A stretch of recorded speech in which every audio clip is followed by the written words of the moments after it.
Talagang pinaglaruan ng tadhana ang buhay ni Mona Lisa. Naging biktima ng illegal recruiter at pinagmalupitan pa ng asawa. Ito na nga kaya ang kapalaran ng palaboy na ina.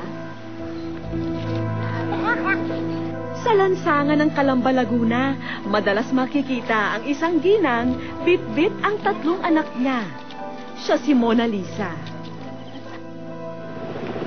Taong 1993 nang lisanin ni Mona Lisa ang Dumaguete.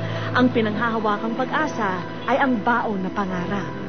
Gusto ko lang pong makipagsapalaran sa Maynila. Kasi yung pagkakasabi po nila malaki daw po ang sweldo pag napasok daw po ng katulong. Ayun po, sumama po ako sa recruiter.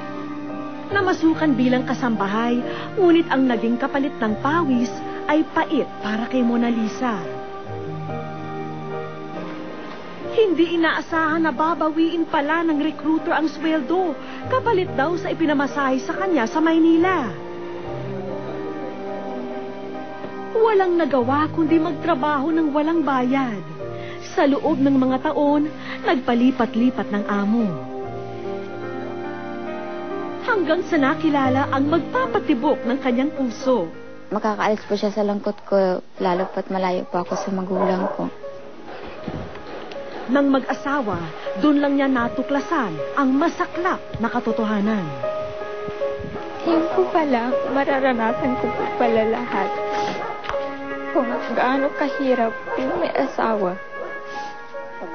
Kasi lahat po ng pambubugbog naranasan ko po.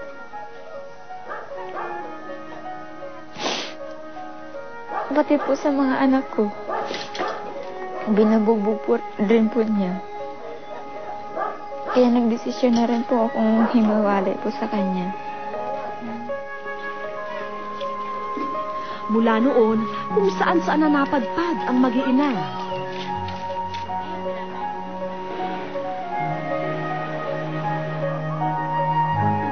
Dito sa Laguna, pansamantala silang pinatira sa isang bakanteng bahay. Ito po yung gamit po namin. Ito po yung gamit namin pong dala paparito sa kanya. Meron na ngang masisilungan pero problema pa rin ang kakainin nila sa araw-araw.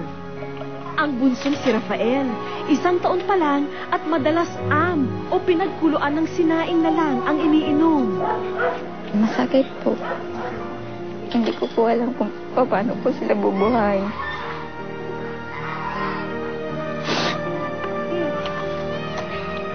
Dahil walang alam sa ibang trabaho, sa basura na lang naghahanap ng kabuhayan.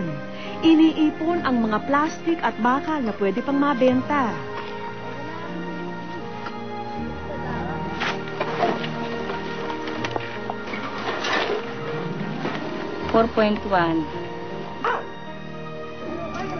Kasi, ito ang inyong kinita sa araw na ito.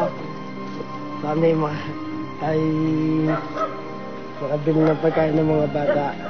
Salamat po.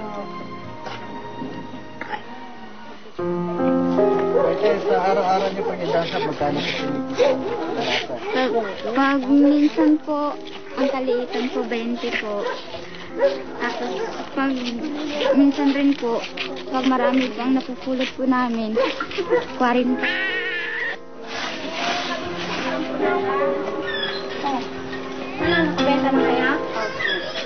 Sama-sama ang mag-anak sa hirap. Bihira ang ginhawa. Batid ng mga kapitbahay ang kalbaryo nila, lalong-lalo na si Lorena. Hindi kaya niyang iwan yung mga anak niya. So doon po ako parang nabag sa kanya.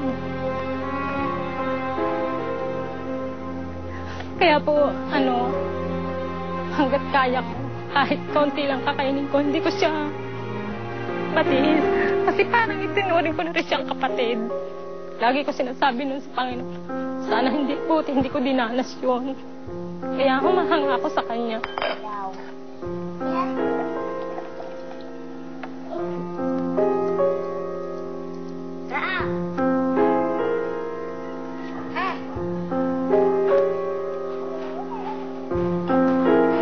Malaking biyaya na para kay Mona Lisa sa tuwing nairaraos ang gutom nila. Pero hindi ito ang pinangarap na buhay at kinabukasan para sa mga anak. Aminadong minsay gusto na rin niyang sumuko. Napagbalakan ko po kasi sila noon na ipapaampon po yung 3. Pero, pinagabihan po, habang natutulog po sila, tingnan ko po na, sabi ko hindi ko pala kaya na ipapaampon kayo. Sabi ko po, kahit man ako maghihirap, basta wag lang kayo mahiwalay sa akin. Isang malaking pagkukulang daw sa magulang kung hindi mapalaking malusog ang anak.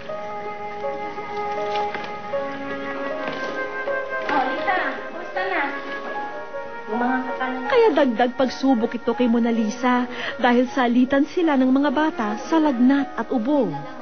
Iniisip ng kapitbahay na kung patuloy ang ganitong buhay ng mag-iina, walang mangyayari sa kanila. Kaya humiling siya sa wish ko lang. Makakapagpaluwag sa kalooban ko at napakalaking pasasalamat ko po, lalo na kung ang GMA ang makakapagsalba sa buhay nila. So, habang buhay ko po ang tatanawin ng utang na loob yun at salamat sa Diyos. At habang bumibigat ang kanyang pasan, hindi maiwasan masabik si Mona Lisa sa iniwang pamilya sa probinsya. 14 na taon na ang nakararaan. Gusto ko na pong umuwi dyan. Gusto ko na po kayong makita. Mahal na mahal ko po kayo.